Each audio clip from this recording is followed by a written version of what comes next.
Good morning, everybody. I hope you're doing fantastically well. It is Connor here, and we are back with this edition of The Room Mill. It's Tuesday morning. I hope your Monday's okay. We had the Monday blues, didn't we? There was a lack of Monday motivation going round. Leeds slapped at the weekend by Manchester United. I'm slowly getting round to it now. The cathartic nature of just speaking about it is helping a lot, and this is why The Room Mill at this moment in time is helping me. That result will stay with me for a long time, but Connor, come on. Everton next, and that's the psyche. That's the psyche we're all going to have for this process, this healing process. Everton next anyway. We've got your previews coming up. Me and Brownie, we will be together for the first time. We're recording today, which I'm really excited about. I'm going to be heading down to Casa del Brown to discuss everything. So get your questions in the comment section below, of course. Anything you want to talk about. The Everton game is probably what we're going to be touching on. We'll be talking about the Manchester United game and probably invariably with Brownie Tyler Roberts. But yeah, let's get on to the Room Mill today, guys. Okay, so a few reports are suggesting today that Todd Cantwell is the perfect fit for Leeds United. There's several publications that this morning are saying that with Leeds United looking for an attacking 8 and a number 10 in terms of the same position, an attacking 8/10, I should say. That Todd Cantwell is the perfect mould for that. We all spoke about this. He would be the perfect guy for it. Once again, the problem there is valuation. Angus Kinnear said there's going to be no problems with Leeds financially this year in terms of the money isn't a problem. The money isn't a problem. He said that on the Square Ball podcast, which is positive for Leeds United because I think there's been a lot of Leeds fans this summer who've essentially thought we're skint. We have no money. We can't do anything about that. This is just what we're going to have to live with this year. We spent 100+ million last year. This is the cards we've been dealt with for this year. Suck it and see. But we do essentially have the finances there to back it up. So would Leeds go for a Todd Cantwell? Listen, he would be, for me, the ideal player to go for. You know, Norwich had, I should say, the perfect partnership in Cantwell and Emi Buendia, and both of them, I think, would seamlessly transition into this Leeds United side. A lot of people have been speaking about getting a natural 10 who's just that luxury player, someone of a Rodrigo de Paul mould. But for me, there needs to be a midfielder who can sort of do it all in there, you know, can play in multiple positions, can help Calvin out at times defensively, obviously, which we saw a lack of at the weekend. Someone who can drop deep, get hold of the ball, get forward, break through the lines, help with the transitional movement, and essentially build up attacks. You know, at the weekend, it was just horrendous in terms of the midfield, as I keep saying.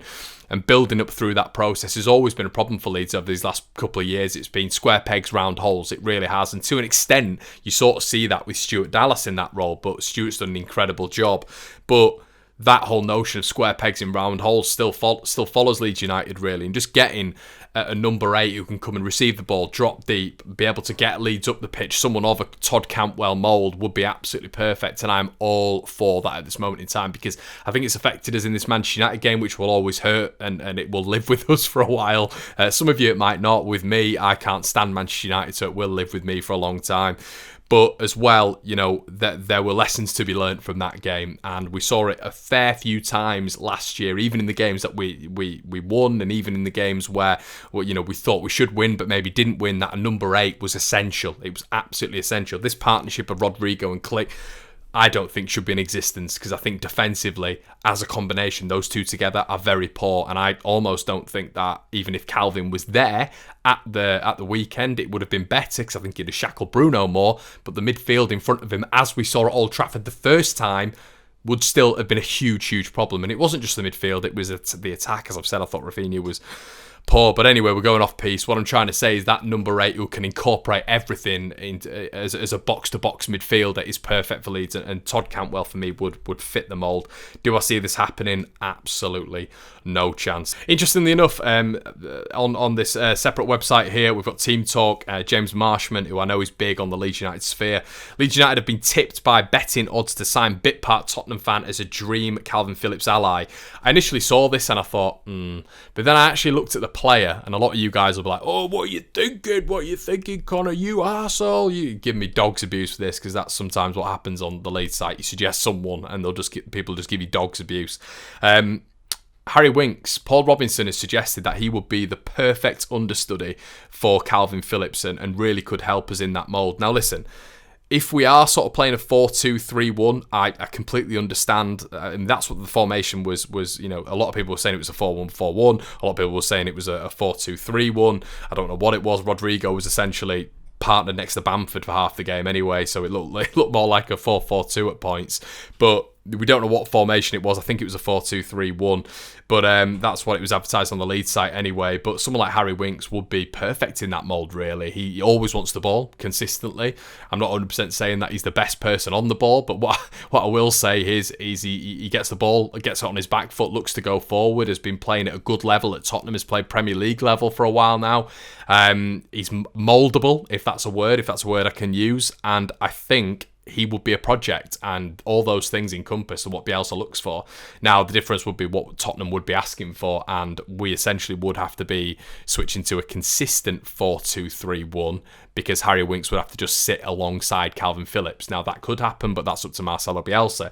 If we're doing the natural 4-1-4-1, Harry Winks would have to sit on the sideline, which I don't think he's going to come to Leeds to do when he's doing that at Spurs. But it's an interesting one. I would never have thought of Harry Winks. Paul Robinson has said, I think they need to get another midfielder in. They really struggled last year when Calvin Phillips was missing. Not wrong.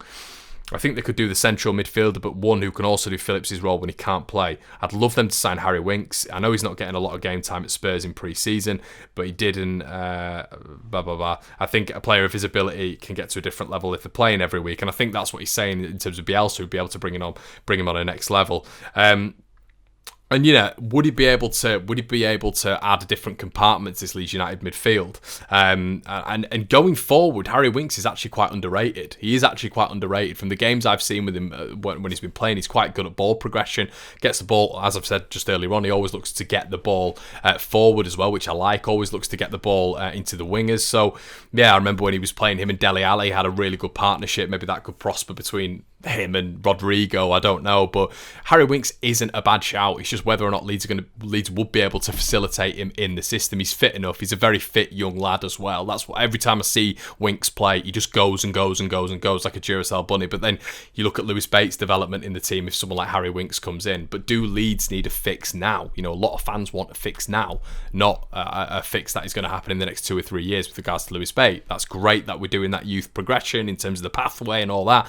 But do we need something right now? Let me know in the comment section below. It's a strange one, but I did quite like that Harry Winks one. I did quite like it. Let me know what you think in the comment section below. But it looks like Leo Hjelde has been left out the Celtic Europa League squad ahead of a proposed move to Leeds United. Leeds appear to be closing in on yet another signing for the under-23s this week. The Whites have reportedly agreed terms with Celtic defender Leo Hjelde ahead of a proposed move to Leeds United, which is great. Another one for the 23s. As I say, I'm a big fan of developing the 23 development side of things. I know Angus Kinnear was talking about this being a big part of Bielsa's plans this year to develop the 23s. So there's sort of a 2-year plan. We've seen with Crysencio Somerville and Greenwood that they've been on the bench. We saw Gelhardt on the bench playing last night for the 23, so is he going to feature on the first team bench? We're seeing these players who've been with the sort of under 23 setup for a year now get onto the bench in the first team, which is a pathway, which is great, which is going to attract more young players to Leeds United.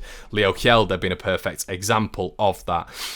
It looks like Leeds United are set and ready to offer Patrick Bamford a new contract. We heard that earlier on podcasts, and we know that with Leeds United Live. Leeds are and wanting to offer Patrick a new contract. Obviously, there is apparent interest, big interest from Tottenham Hotspur with regards to him. So Leeds are obviously going to be wanting to tie him down as quickly as possible. Harry Kane potentially going out the door. Are Tottenham going to start knocking? Are they going to come round and start knocking when Harry Kane goes out the door? Because Leeds really need to get this one done. Patrick Bamford has become absolutely pivotal in everything Leeds do. I didn't ever think he was going to become this. He's proved me and others wrong, and he's integral to this Leeds United side. There are probably 3 players that I think of if they get injured in this side. Leeds have problems, and that's to do with depth, in my personal opinion, and quality and depth. But in general, you look at maybe your Calvin Phillipses, your Rafinha, and your Bamford now. If those 3 are out, or even those individually are out at different stages of the season, which could happen this season, I think Leeds could be in trouble because they're absolutely pivotal to Leeds United. And I think Tottenham know that. I think everyone every other team values that as well.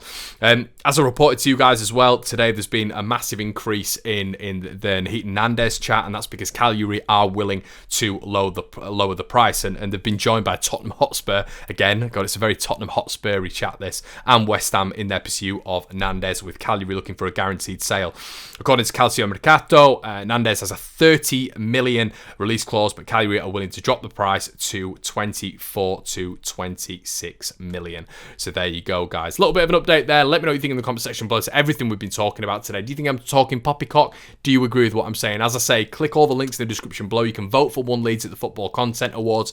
You can help the channel out on Patreon and PayPal. We're going to start reinventing the Patreon. What I think I'm going to start doing, guys, is doing opposition previews on the Patreon. I've got a load lined up that I know a lot of you guys would like. I'll do it for a really cheap price as well for you guys to go on over there and get some extra One Leeds content if you want. Let me know what you think in the comment section below on everything else as well. Go check out One Leeds on all your social medias, and I'll see you in a bit. Cheers.